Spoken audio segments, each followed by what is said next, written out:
मंगलम भगवान वीरो मंगलम सर्वमंगलम मंगल कल्याण कारकम प्रधानां सर्वधर्माणां जयनां शास्त्रम नमस्ते साराय स्वामी चित स्वभावाय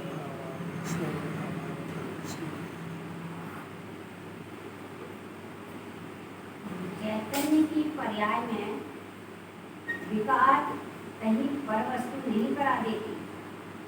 परवस्तु विकार होने में निमित्त है अवश्य, परंतु वह कहीं विकार नहीं करा देती। आत्मा परवस्तु पर दृष्टि डालता है तब भूल होती है। अकेला हो तो अपने स्वभाव पर दृष्टि डाले तो भूल नहीं होती। कितना कठिन है। जीव की पर्याय में विकार होता है। पहली बार होता है कि नहीं होता है? कौन सा होगा?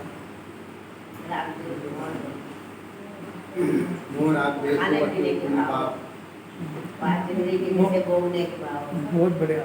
मोह है ना, परद्रव्य को अपना मानना है विकार। ये विकार ऐसा लगता है कि गुण लगता है। पहली बार तो लगते ही नहीं है।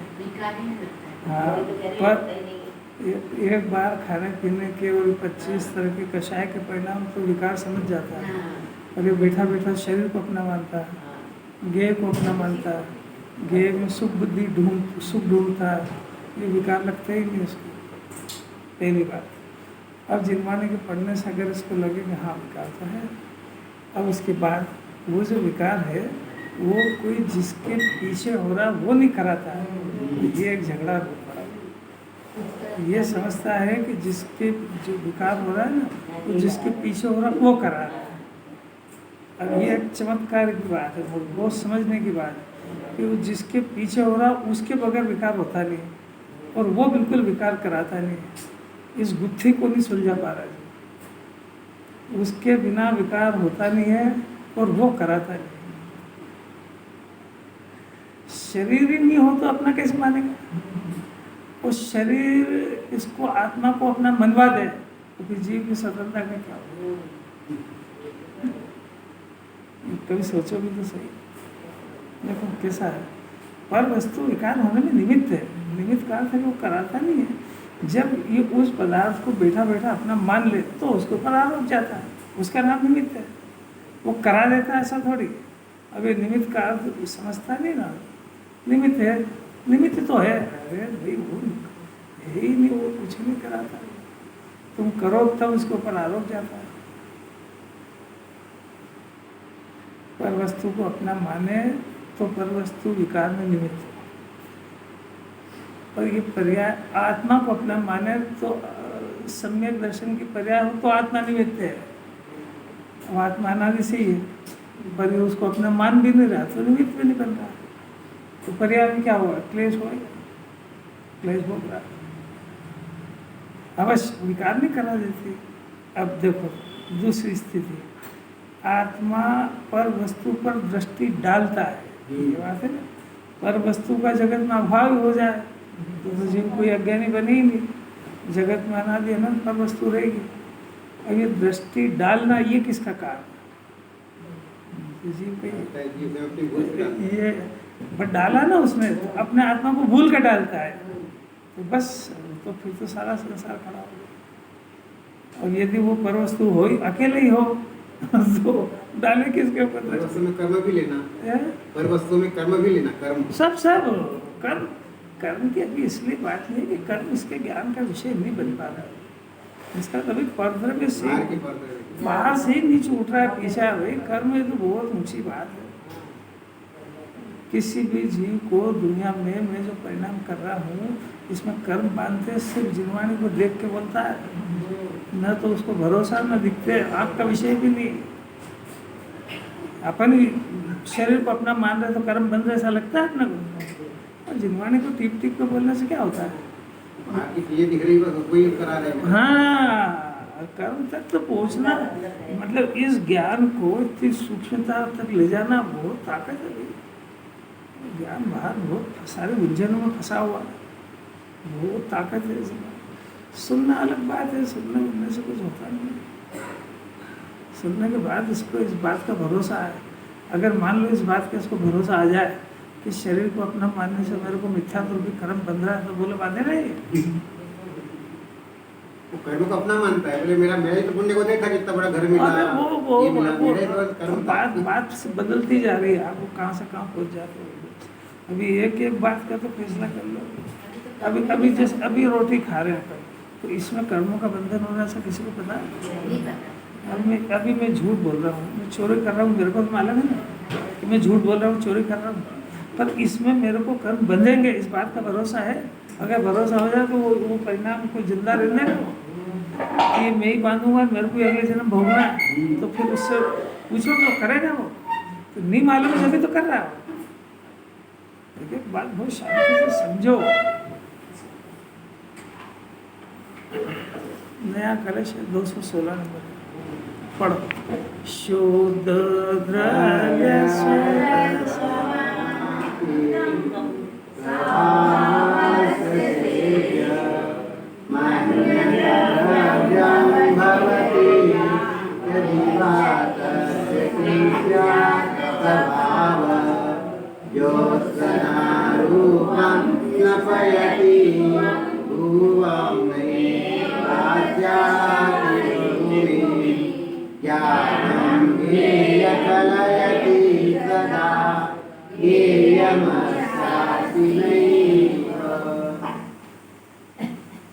पुनः किसी अर्थ को दृढ़ करते हैं।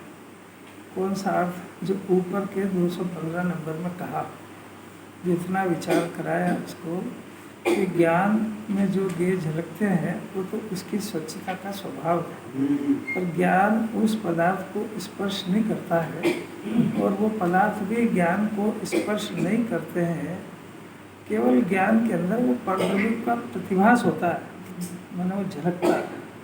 और ऐसा होने पर ये जीव उस पदार्थ को देखने लगता है, उसको अपना मानने लगता है, तो अपने स्वभाव से च्युत हो गया, छोड़ दिया उसने। ऐसा हो रहा है कि नहीं? इसमें अपना तो साबित कर लिया ना, तो स्वभाव छूट गया। जैसे अभी अपन पर का विचार कर रहे हैं, तो आत्मा का विचार छूट गया क्या? वो यही मैं हूँ ऐसा बोलता है। और वो अभी एग्जाम्पल से देखो कि जब हम परिवार का विचार कर रहे हैं, करेगा तो सही है, कोई ऐसा तो है नहीं कि वो छोड़ देगा। तो जब उनका विचार कर रहा है तो अपना विचार छूटा कि नहीं? अब वो ठेठ यहाँ तो अरहंत भगवान का भी विचार कर रहा है, तो स्वभाव छोड़ चुका उसको। कैसी गल क्या प्रश्न है कि ये जैसे राग द्वेष या कुछ कर रहे हो तो मेरे ज्ञान की स्वच्छता है क्या? जैसे ये इतना है ये अभी जो बात चल रही है उसमें आपको क्या समझ में नहीं आया, ये पूछो। सब्जेक्ट बदल जाता है, तो जिनवाणी में तो अगाध सब्जेक्ट पार ही नहीं है। इसका तरीका ये है कि जब जो प्रश्न जो प्रकरण चल रहा है उसको गंभीरता से उसी के ऊपर फोकस करो। जो प्रकरण चल रहा है, हाँ बस, क्योंकि बहुत सारे प्रकरण है। अब जब निमित्त की बात करें तो उपादान की घुसड़े, उपादान करे वो निमित्त की, और कर्ता कर्म की घुसड़े, तो फिर न वो समझ में आएगी न ये आएगी। अभी सिर्फ इतना प्रश्न है कि ज्ञान में दर्पण की तरह स्वच्छ स्वभाव, वो दर्पण के अंदर बाहर का पदार्थ प्रतिभासित होता है, वो पदार्थ दर्पण में घुसता नहीं है। और वो जो दर्पण के अंदर जो दिख रहा है वो दर्पण की पर्याय है, ज्ञेय की पर्याय नहीं है। इतना फैसला करना है। और दर्पण की जगह ज्ञान है, तो यहाँ जो पदार्थ है ये पदार्थ उस आत्मा में प्रतिभासित हुआ, बस, यानी झलका। अब वो जो प्रतिभास हुआ है वो आत्मा की पर्याय है कि ज्ञेय की? ज्ञान की पर्याय। वो आत्मा ने अपने अंदर से बनाई है, ज्ञेय से मदद लेके नहीं बनाई। और वो जो पदार्थ है वो आत्मा में घुसा के नहीं, वो घुसा भी नहीं, क्योंकि वो तो बाहर पड़ा हुआ है। बस हेल्प भी नहीं ली उसकी, नहीं, क्योंकि वो बाहर ही पड़ा हुआ है। अरे चेतन में तो क्या है, जड़ में भी वो दर्पण में जो आकृति बनी है तो उससे मदद लेके नहीं बनी है, वो बिल्कुल बाहर पड़ा रहा है। उसको उसकी कोई अपेक्षा भी नहीं है। उसका तो काम बस अपने स्वभाव में रहना है। कोई पदार्थ आएगा तो आओ, नहीं आएगा तो नहीं आएगा। वो अपनी पर्यायों को बदल रहा है। उसका वो बाहर के पदार्थ से कोई आस्था नहीं है। दर्पण में जब इतनी क्वालिटी है तभी तो चेतन है। चेतन भी ये जो ज्ञानमय है तो निरंतर अपनी पर्यायों को बदल रहा है, बिल्कुल दर्पण की तरह। इसको कोई अपेक्षा नहीं कि कोई गे सामने आएगा जब जानेगा। अब ये चूंकि वो तो दर्पण है तो जड़ है, उसमें बुद्धि नहीं है, पर ये तो चेतन है। तो इसमें ये भ्रम हो गया क्या कि वो जो गे आया ना उससे वो मेरे अंदर घुस गया। तभी तो कह रहा है पत्नी मेरी हो गई, घर मेरा हो गया, बच्चा मेरा हो गया। भाई ज्ञान के अंदर वो तो खाली प्रकाशित हुआ है, घुसा थोड़ी है वो। और ये घुस गया मान लिया है ना। ये जो ये पदार्थ मेरा है, ये स्वर किस बात की सूचना है? ये स्वर इसी बात की है कि वो मेरे अंदर घुस गया। फिर दूसरी बीमारी कि इससे ही मेरे को ज्ञान हो रहा है, मैं इसी के आधार से टिका हूँ। मैंने ज्ञान ये घोषणा कर रहा है कि जो गे दिखा है मैं उसी के आधार से टिका हूँ। कुछ भ्रम समझ में आ रहा है? अब जिनवाणी ये सब इसको बात बुद्धि है, समझ सकता है इस बात को कि भाई वो पदार्थ, ये ज्ञान ने उस दर्पण ने उस पदार्थ को स्पर्श ही नहीं किया है और उस पदार्थ ने दर्पण को स्पर्श नहीं किया, दोनों अपने अपनी जगह पड़े गए। और इस ज्ञान में भी जो पदार्थ इसके जानने में आया, राग भी जानने में आया, इच्छा, शरीर भी जानने में आया, वो बाहर के पदार्थ भी आए जानने में। तो वो पदार्थ सब अपनी जगह पे पड़े हुए हैं और अपना अपना परिणमन कर रहे हैं। वो जो राग भी उत्पन्न हो रहा है वो जीव नहीं कर रहा है, वो राग उत्पन्न अपने क्रमबद्ध में बाहर हो रहा है, जीव की सत्ता के बाहर, यानी ज्ञान की सत्ता के बाहर। वो झगड़ा इस बात का पड़ गया कि जहाँ जहाँ ज्ञान है वहीं वहीं राग है। अरे भले ही होने दो, पर वो ज्ञान की सत्ता से न्यारा है वो।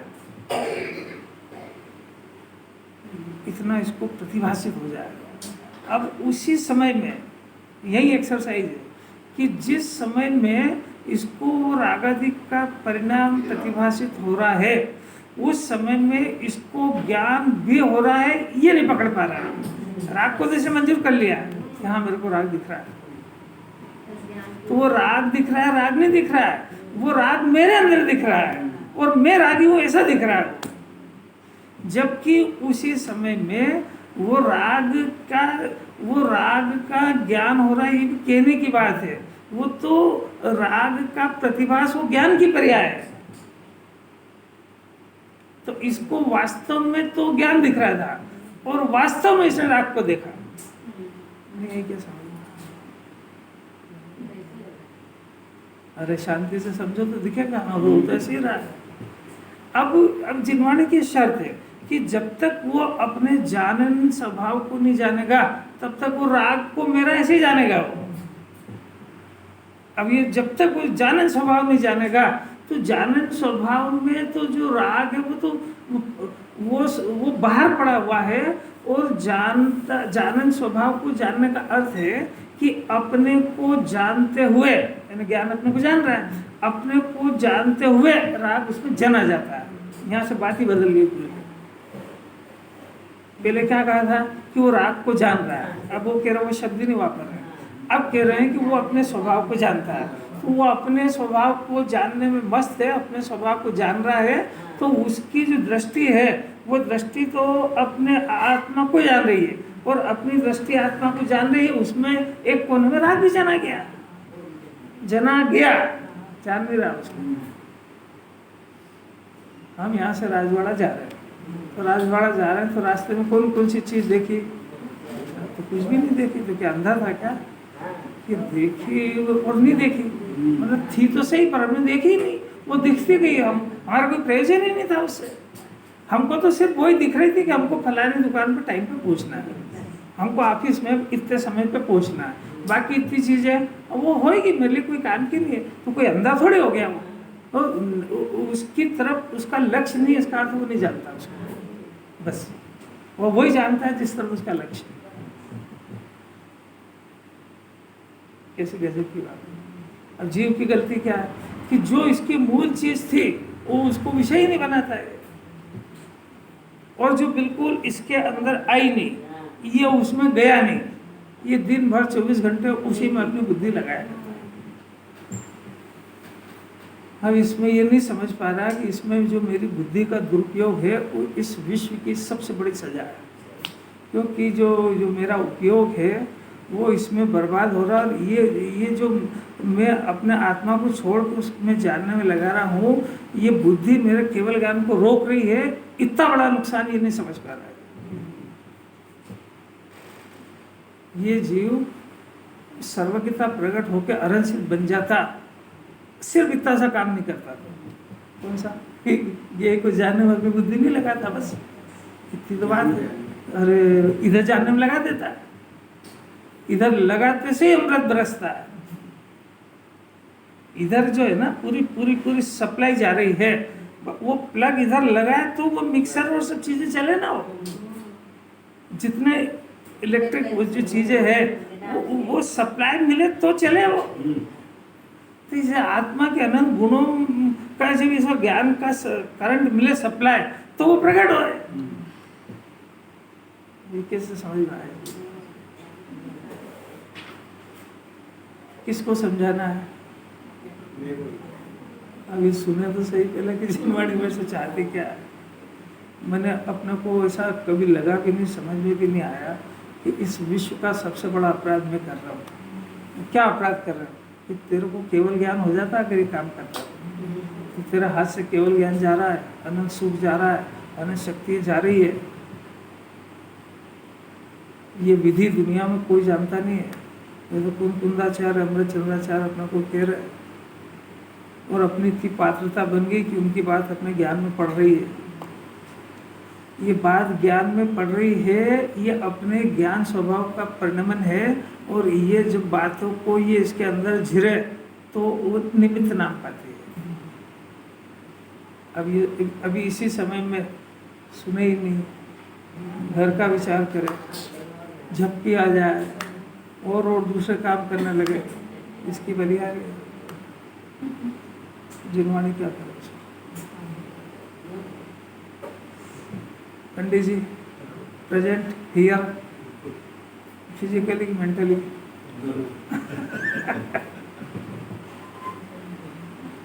कितना गजब है। अब शुरू करते देखो। शुद्ध द्रविका, पुनः इसी अर्थ को अभी अपने ऊपर का बताया ना, क्या बताया उन्होंने कि वो प्रतिभास देख करके ज्ञान स्वरूप से च्युत होता है।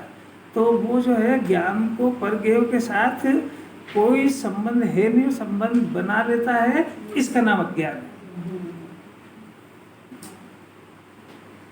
कोई संबंध किसी द्रव्य का है कि नहीं दूसरे के साथ? नहीं है, फिर भी उसके साथ संबंध कहना, इसका नाम तो व्यवहार है। और कोई संबंध नहीं होने पर संबंध मानना, इसका नाम मिथ्या दर्शन और अज्ञान। कितना सुरक्षित है व्यवहार, नहीं यही समझ। शरीर और आत्मा, ये आत्मा बोले कि शरीर मेरा है ना। अज्ञानी भी बोलेगा, ज्ञानी भी बोलेगा शरीर मेरा और मैं रोटी खाता हूँ और घर मेरा। ज्ञानी भी बोलेगा, अज्ञानी बोलेगा। अज्ञानी सब थोड़ा बोलेगा पुद्गल का ढेर और मेरा नहीं है, तो दो लोग दुनिया समझेगी पागल हो गया, क्या क्या बोलता है, तो वो भी बोलता है। तो अब वो ज्ञानी क्या हुआ कि अपने ज्ञान स्वभावी आत्मा को स्व जानता हुआ शरीर को पर जानता है शरीर को पर जानता है और शरीर को मेरा कहता है। वो जानता है ना कि शरीर मेरा नहीं है, शरीर मेरा नहीं है, ऐसे श्रद्धान पूर्वक वो श्रद्धा उस शरीर को मेरा कहता है। तो जिनवाणी का और जगत का व्यवहार है, क्योंकि उसको अपना नहीं मानता। अब अज्ञानी ज्ञानी की नकल करके वो कहता है कि शरीर मेरा नहीं है, तो भी अज्ञान है, मिथ्या दर्शन है। और शरीर को मेरा नहीं कहने पर 1% भी अपना मानना बंद नहीं करता है, और शरीर को अपना मानता है। तो ये अज्ञानी का तो मिथ्या दर्शन है और ज्ञानी का व्यवहार है।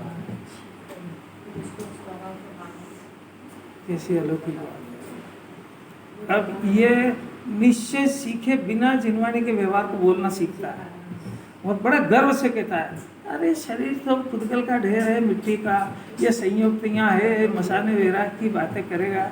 5 इंद्रिय के विषय में सुख नहीं हो, थाली छूटती नहीं है, 36 तरह के पकवान चाहिए, तो ठगता किसको है? नहीं आ रही समझ में? ये बोलना सीखता है कि निश्चय व्यवहार सीखता है? जिन्होंने सीखा क्या, नहीं सीखता क्या है? फिर उसको पोषण कैसे करता है? बड़ी स्टाइल से।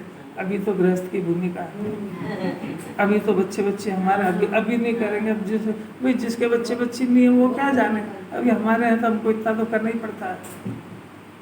और लोक व्यवहार है ये तो, कितनी स्टाइल से बोलता है। बुद्धि पूरी बनी है। यही तो चिन्हवाने को बोलने से कोई ज्ञानी होता है क्या? यही तो सिखा रहे हैं। अभी तो बोल ही झूठा रहा है, यहाँ तो बिल्कुल सत्य बोले, महाव्रत धारण कर ले तो चिन्हवानी अज्ञानी कह रही है।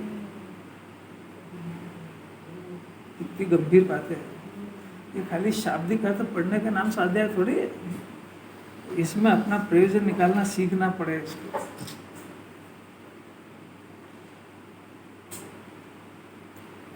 अब आचार्य क्या कहते हैं? अमृत चंद्राचार्य बहुत अजब गजब की बात है, देखना जरा। शुद्ध द्रव्य का मिला 515 पेज की अंतिम लाइन। शुद्ध द्रव्य का, अब द्रव्य का अर्थ उन्होंने कहा आत्मा आदि द्रव्य। आत्मा आदि कौन सा द्रव्य और है? उद्गल, धर्म, अधर्म, आकाश और काल। ये 6 जाति के द्रव्य संख्या की अपेक्षा से अनंत है। इनका स्वभाव स्वरूप क्या है कि 6 द्रव्य स्वभाव से शुद्ध ही होते हैं।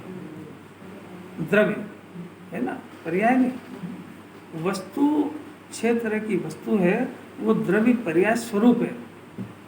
तो उसमें एक हिस्सा द्रव्य है, एक हिस्सा उसकी बदलती हुई दशा, उसको पर्याय कहते हैं।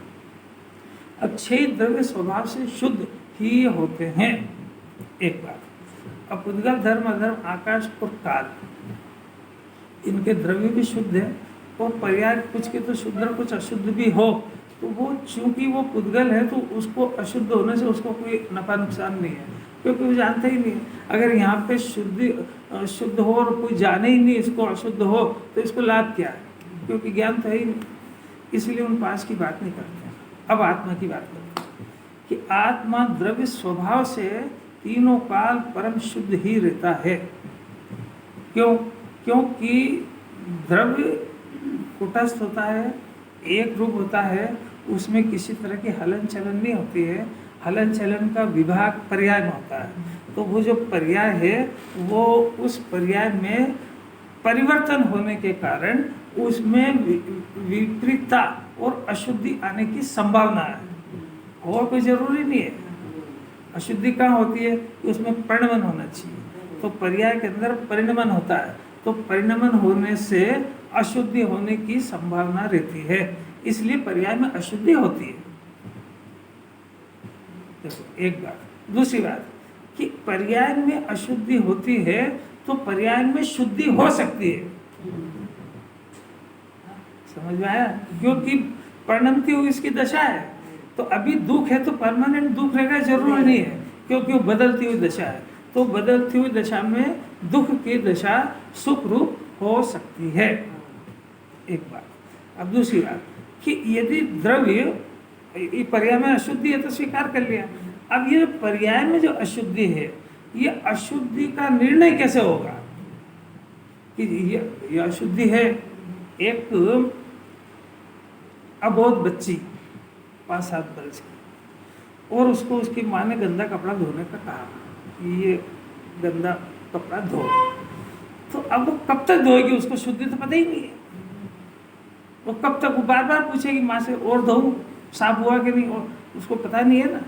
और माँ के ख्याल में उसकी पहले की सफेदी ख्याल में है, भी साबुन लगाना बंद कब करा उसने? जब वो शुद्ध हो गया, उसका स्वभाव से मैच हो गया, तब पता लगा ना, सारा मेल निकल गया इसका।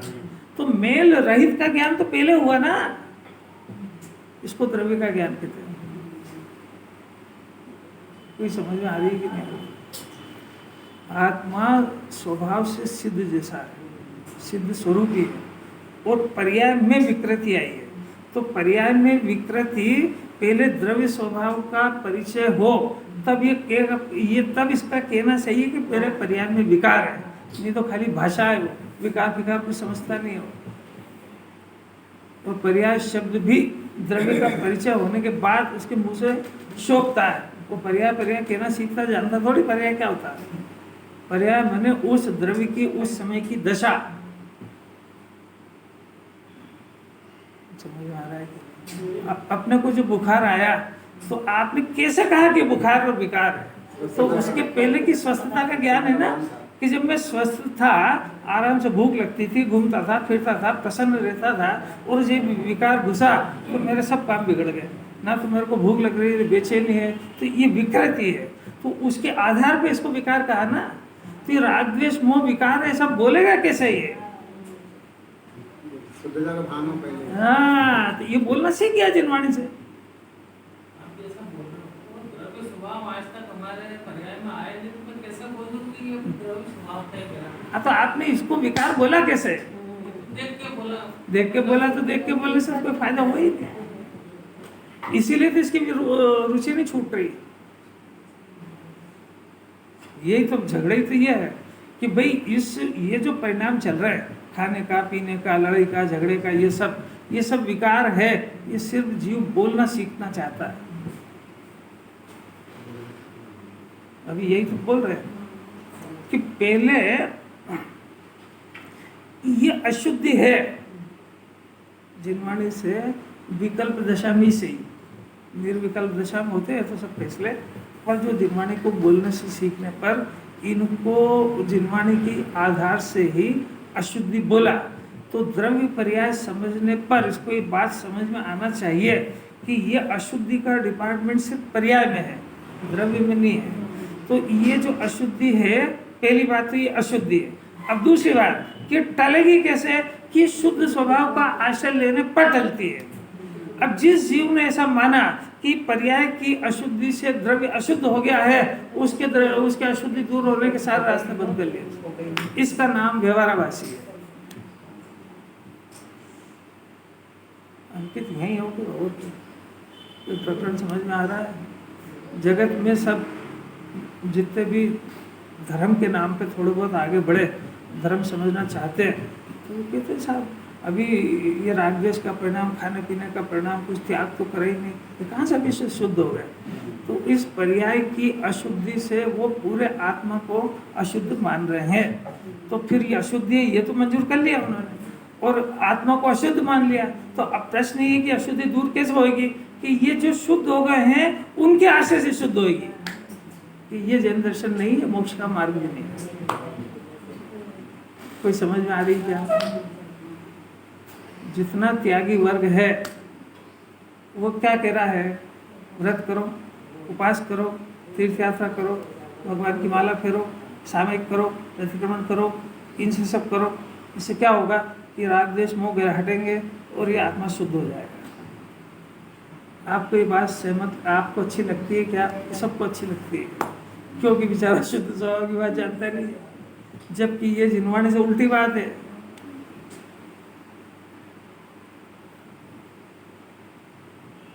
ये आश्चर्यजनक लग रही है, नहीं लग रही? वो अशुद्धि, क्रोध, मान, माया लोग, वो सत्य बात है, वो अशुद्धि है, ये भी सत्य है। पर जैन दर्शन ये कह रहा है, ये खोज है जैन दर्शन की, कि जिस समय ये अशुद्धि है उस समय द्रव्य पूरा शुद्ध पड़ा हुआ है, और ये अशुद्धि को दूर होने की मेथड शुद्ध स्वभाव का आश्रय, शुद्ध स्वभाव की स्वीकृति होने पर, उसमें लीनता होने पर, शुद्धता का आश्रय लेने पर अशुद्धता घटती है। ये जैन दर्शन का नियम। और तुमने ये नियम बनाया अपनी तरफ से कि दूसरे शुद्ध स्वभाव प्रकट हो गया, ऐसे पंच परमेश थी, उनके शरण में जाने पर ये हमारी अशुद्धि दूर होगी। इसका नाम सामयिक प्रतिक्रमण, पूजा पाठ वगैरह जो भी है। जैन दर्शन ये कहता है कि पर के आश्रय से इस जीव में शुद्धि नहीं आती, अशुद्धि आती है। कुछ थोड़ा बहुत पल्ले पड़ रहा है, नहीं पड़ रहा है? छूटा ही हुआ है ना, इसलिए आत्मा छूटा है। आत्मा तो छूटा है ही सही, वो तो इसकी डिक्शनरी में है ही नहीं, पर इसने शुद्धि का कारण पर द्रव्य को जान लिया। मैंने यहाँ भी बातें आती है बहुत सारी, गुरुदेव के परिचय में भी आती है कि पूजा पाठ व्रत तप ये तो शुद्ध है ही नहीं, शुद्धता का कारण भी नहीं है। तो वो ये समझ नहीं पाता, बस सुनने का शौक है बस। अगर कभी इससे पूछ लो कि ये बोल रहे हैं ना कि शुद्धता का कारण भी नहीं, तो क्या तेरे क्या समझ में आया कि बस ये बोल रहे हैं कि शुद्धता का कारण नहीं है? अरे भाई तूने इनको शुद्धता का कारण मान लिया, वो शुद्धता का कारण आत्मा है, तो आत्मा को तो छोड़ के और तू दूसरे की शुद्धता को इसकी शुद्धता का कारण मान रहा है। जबकि जिनवाणी बार बार कह रही है कि पर की संगति से तो अशुद्धता आती है, बढ़ती है। एक बार जैन दर्शन के नियमों को समझो, नियमों को समझे बगैर थोड़ी कोई चल सकता है इस पे। अरे यहाँ इसके अंदर कोई अशुद्धि है तो वो शुद्ध स्वभाव, वो शुद्ध जिनके पास है उनका आश्रय लेने से शुद्ध जाएगी क्या है?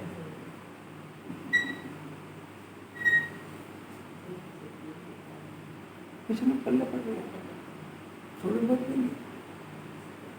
शुद्ध स्वभाव को पकड़ना बस यही पुरुषार्थ है, क्योंकि ये जीवन अनादि से नहीं किया। कभी ये भी जो जिनवाणी के कहने से इसने शुद्धि मानी हो, अपने अंदर से नहीं मानता ये, क्योंकि इसको ये परिणाम अशुद्ध कहने का अधिकार ही क्या है जब तक शुद्धता का ज्ञान नहीं है। तो ज्ञान ही जानता है कि ये अशुद्धि है, क्योंकि उसको शुद्ध स्वभाव का भान हो गया। अशुद्धि को जीव स्वभाव मान रहा है, राग द्वेष करने को। अब इससे बोलो आपको कुछ काम नहीं करना, आप बिल्कुल आराम करो, बस रोटी खाओ और आराम करो, अगर नहीं चैन पड़ेगी नहीं उसको, कुछ करने को चाहिए उसको, वो कर ही नहीं, बैठ ही नहीं सकता, क्योंकि वो कुछ करने को अपना स्वभाव मानता है। अरे आप क्या कह रहे हो यार, मैं घर का विचार ही नहीं करूँ, परिवार का ही नहीं करूँ। अरे कोई ऐसा होता है क्या दुनिया में? तो मतलब क्या हुआ कि इन लोगों का विचार करना उसको अपना स्वभाव जानता है, तो स्वभाव जानता है तो उसको करे बगैर चैन नहीं पड़ती उसको। कोई इसका फंक्शन समझ में आ रहा है क्या? आत्मा की इंजीनियरिंग है ये, कैसी गजब की बात। आत्मा शुद्ध है तीनों काल, ये है द्रव्य स्वभाव की बात। उसकी परिणति में अशुद्धता है अनादि से, परिणति की अशुद्धता दूर करना ये जैन दर्शन है। अब परिणति की अशुद्धता दूर कैसे होगी कि वो द्रव्य स्वभाव के आश्रय से होगी। अज्ञानी जीव क्या समझते हैं, इस जिनवाणी को व्यवहार में लिखा है, पाप से बचने के लिए पुण्य में ज्ञानी भी आते हैं। अज्ञानी समझता है कि पुण्य करने से अशुद्धता दूर होती है।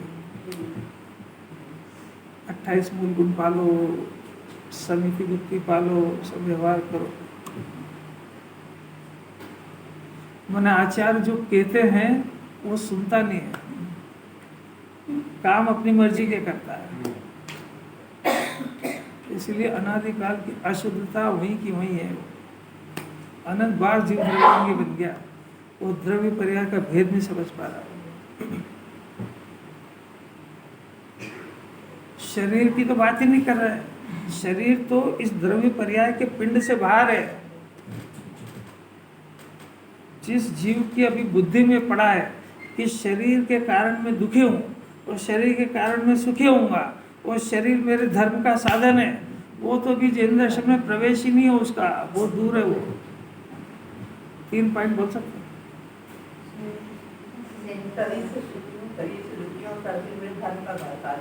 मर गया इसमें, जैन दर्शन से बाहर आ गया। इसको पता ही नहीं कितनी ऊंची बातें सुन रहा है, कितनी ऊंची बात है। जिसको जो जो शरीर है वो इसकी अपराध की प्रवृत्ति का चिन्ह है कि ये जीव अपराधी है, इसने अपराध किया था, उसके फल में इसको शरीर मिला है। और गजब की बात है कि ये उस शरीर को अनंत काल तक नहीं मिले, ये जैन दर्शन विधि बताता है। तो ये वो विधि सीखने के बजाय उस शरीर को ही धर्म का कारण समझता है।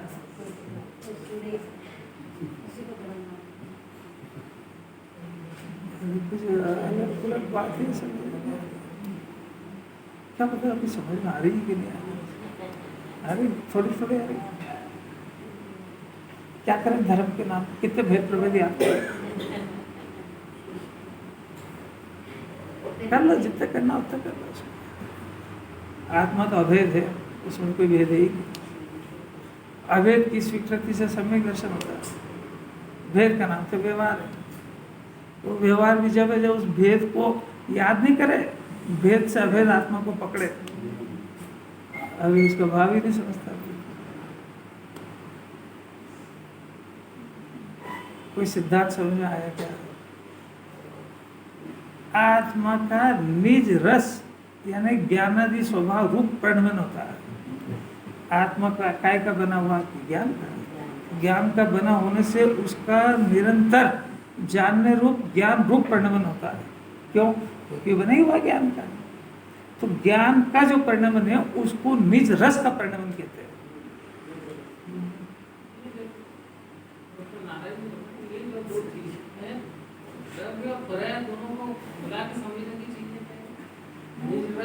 आत्मा जो है वो तो द्रव्य पर्याय स्वरूप है, तो पूरा आत्मा तो समझना ही पड़ेगा। पहले आत्मा के अंदर द्रव्य पर्याय मिलके ही आत्मा होती है।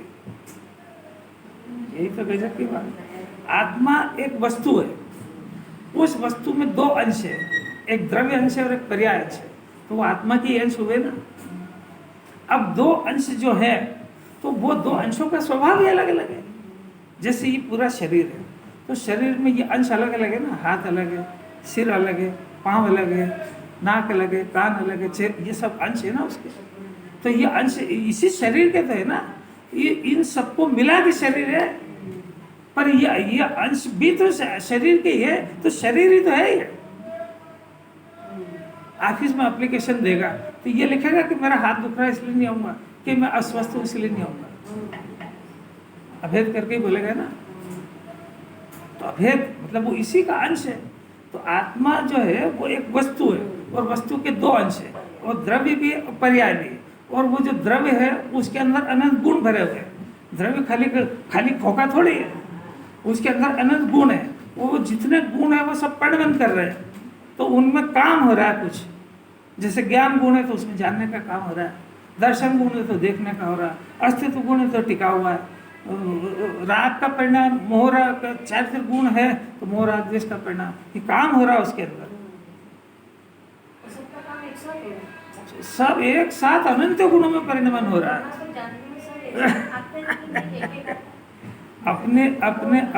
अपना ज्ञान कमजोर है, इसलिए अपन एक एक का विचार कर सकते हैं। पर जब एक का विचार कर रहे हैं तो दूसरे का परिणाम रुका थोड़ी है। अपना ज्ञान सक्षम नहीं है तो उसी समय दूसरे गुण को नहीं पकड़ पा रहा है, पर उसमें काम तो हो रहा है। अरे ये जिस समय में शास्त्र पढ़ रहा है उस समय एकदम घर वाले किसी की याद आ जाए तो कषाय की तो चल रही कि नहीं।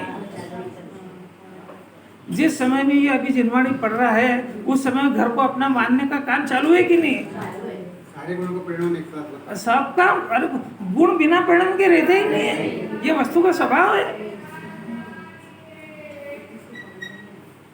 और निज रस से होता है। और निज रस का अर्थ कि वो एक एक वो गुण जो है वो अपने स्वभाव रूप परिणमन करता है, इसका नाम निज रस है। ज्ञान का जानना रूप है, अस्तित्व का अस्तित्व रूप परिणमन कर रहा है, तो दूसरे गुण की बात क्यों करें। हाँ गुण, वो गुण जिस जाति का है, जैसे इसमें श्रद्धा गुण है तो वो मानने का काम निरंतर करेगा। ज्ञान गुण है तो वो जानने का काम करेगा। अस्तित्व गुण है तो सब इन सब गुणों को टिका के रखेगा। अगुरु लघु तो गुण है तो सब गुणों को बिखरने नहीं देगा। एक वो सब अपना अपना काम कर रहे हैं, अपना पूरी फैक्ट्री पूरा कारखाना चल रहा है। अभी कारखाने के अंदर कुछ 2-3 जो है ऐसे भ्रष्ट लोग हैं जो ओंधा काम करते हैं, तो पूरी फैक्ट्री रद्द होती है उसमें। आत्मा के अनंत गुण हैं, उन सब गुणों की पर्याय हो रही है। उस पर्याय को खाली ज्ञान गुण ही जान सकता है। हाँ, बाकी गुणों में ज्ञान है ही नहीं। मतलब वो ज्ञान पूरा खिलेगा तब ये सब दिखेंगे। पर ये जब सब दिखेंगे, पर ये अभी ज्ञान की अज्ञान दशा में इतनी ताकत है कि गुणों को पहचान लेगा ये कि मेरे अंदर ये काम हो रहा है। क्योंकि जैसे अभी मेरे को ये जो खाने का पीने का परिणाम मेरे को पता लग गया जिनवाणी से, ये ओंधा परिणाम है, मेरे को नहीं होना चाहिए। पर ज्ञान गुण इसमें असहाय है, वो कुछ कर नहीं सकता जो परिणाम हुआ उसको। क्योंकि उसकी चारित्र गुण में नहीं चलती। जानने की मर्यादा। वो जानने की मर्यादा है। वो उस परिणाम को छेड़ाछाड़ी करे तो जो दुनिया की एक डिमांड है, इतना पढ़ते फिर कषाय क्यों होती है, कि तेरे को समझने में बहुत देर है। कषाय का गुण ही दूसरा है और उस पर ज्ञान का अधिकार नहीं है। वो जान सकता है कि बुरी है वो, पर उसका अधिकार नहीं है उसके अंदर। ये अंदर का भेद ज्ञान है। नहीं तो इसको बाहर से बाहर लगाएंगे तो स्वच्छंदी हो जाएगा। ये अंदर का है कि ज्ञान ऐसा है, क्या करे उसमें, क्योंकि उसमें कषाय हो रही है ये जान सकता है, कषाय नहीं होती है इसको जान सकता है, कषाय मंद होती है इसको जान सकता है। तो वो क्या करे? आत्मा ज्ञानम स्वयं ज्ञानम, ज्ञान के सिवा क्या करे? तो वो अभी अंदर मिथ्यात्व है उसको जान लेगा, कषाय है उसको जान लेगा। अभी मेरा चौथा गुण स्थान से मैं वापस मिथ्यात्व हो गया ऐसा जान लेगा। मुनि बन गया था, मुनि से गिर गया ऐसा जान लेगा। वो तो जानने का काम है। अभी भूख लग रही है ऐसा जान लेगा, अभी भोजन कर लिया तो पेट भर गया ऐसा जान लेगा। ज्ञान क्या करे उसमें? रोटी ठूसे क्या करे? अब ये जानने का काम हो रहा है। तो अब ये जानने का जो काम हो रहा है, अगर ये वस्तु स्वरूप के अनुसार जाने तो सम्यक ज्ञान नाम पाता है, और वस्तु से उल्टा जाने तो मिथ्या नाम पाता है। बस इतनी तो बात है। सम्यक और मिथ्या किस नाम से पा रहा है कि भाई इसको जो जैसा उसका स्वरूप है वैसा जानना चाहिए। कि साहब मेरे को पता ही नहीं तो जिनवाणी से पूछ ले।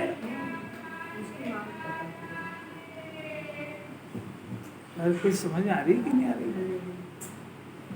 कितना सरल है मोक्ष मार्ग। अपने को नहीं मालूम है ना कि वस्तु का परिणाम कैसा है, तो कोई बात नहीं, जिनवाणी से पूछ ले।